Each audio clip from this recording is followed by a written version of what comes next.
دو انصاری بچوں کا ابو جہل کو قتل کرنا۔ حضرت عبدالرحمن بن عوف رضی اللہ عنہ مشہور اور بڑے صحابی میں ہیں۔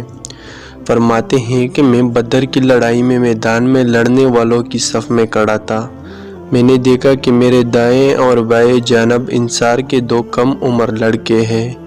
مجھے خیال ہوا کہ میں اگر کئی اور مضبوط لوگوں کے درمیان ہوتا تو اچھا تھا کہ ضرورت کے وقت ایک دوسروں کی مدد کر سکتے۔ میرے دونوں جانب بچے ہیں، یہ کیا مدد کر سکیں گے؟ اتنے میں ان دونوں لڑکوں میں سے ایک نے میرا ہاتھ پکڑ کر کہا، چچا جان تم ابو جہل کو پہچانتے ہو؟ میں نے کہا ہاں پہچانتا ہوں، تمہاری کیا عرض ہے؟ اس نے کہا مجھے یہ معلوم ہوا کہ وہ رسول اللہ صلی اللہ علیہ وسلم کی شان میں گالیاں بکتا ہے۔ اس پاک ذات کی قسم جس کے قبضے میں میری جان ہے، اگر میں اس کو دیکھ لوں تو اس وقت تک اس سے جدا نہ ہوگا، وہ مر جائے گا یا میں مر جاؤں گا۔ مجھے اس کے اس سوال اور جواب پر تعجب ہوا۔ اتنے میں دوسرے نے یہی سوال کیا اور جو پہلے نے کہا تھا وہی اس نے بھی کہا۔ اتفاقاً میدان میں ابو جہل دوڑتا ہوا مجھے نظر پڑ گیا۔ میں نے ان دونوں سے کہا کہ تمہاری مطلوب جس کے بارے میں تم مجھ سے سوال کر رہے تھے وہ جا رہا ہے۔ دونوں یہ سن کر تلواریں ہاتھ میں لیے ہوئے ایک دم بھاگے چلے گئے اور جا کر اس پر تلوار چلانی شروع کر دی، یہاں تک کہ اس کو اگر گرا دیا۔ یہ دونوں صاحبزادے معاذ بن عمر بن جموح اور معاذ بن عفرہ ہے۔ معاذ بن عمر کہتے ہیں کہ میں لوگوں سے سنتا تھا کہ ابو جہل کو کوئی نہیں مار سکتے، وہ بڑی حفاظت میں رہتا ہے۔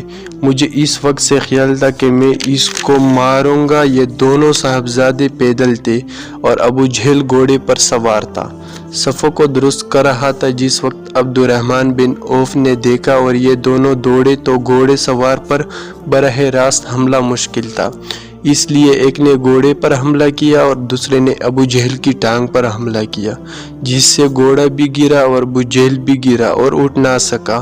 یہ دونوں حضرات تو اس کو ایسے کر کے چھوڑائے تھے کہ اٹھ نہ سکے اور وہیں پر تڑپتا رہے، مگر معاذ بن عفرہ ان کے بھائی نے اور ذرا ٹھنڈا کر دیا کہ مباد اٹھ کر چلا جائے، لیکن بالکل انہوں نے بھی نہ نمٹایا۔ اس کے بعد عبداللہ بن مسعود نے بالکل ہی سر جدا کر دیا۔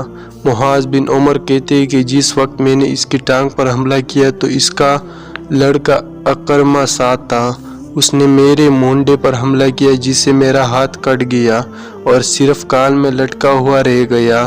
میں نے اس لٹکے ہوئے ہاتھ کو کمر کے پیچھے ڈال دیا اور دن بھر دوسرے ہاتھ سے لڑتا رہا، لیکن جب اس کے لکنے رہنے سے وقت ہو تو میں نے اس کو پاؤں کے نیچے دبا کر زور سے کھینچا، وہ کھال بھی ٹوٹ گئی جس سے وہ اٹک رہا تھا اور میں نے اس کو پھینک دیا۔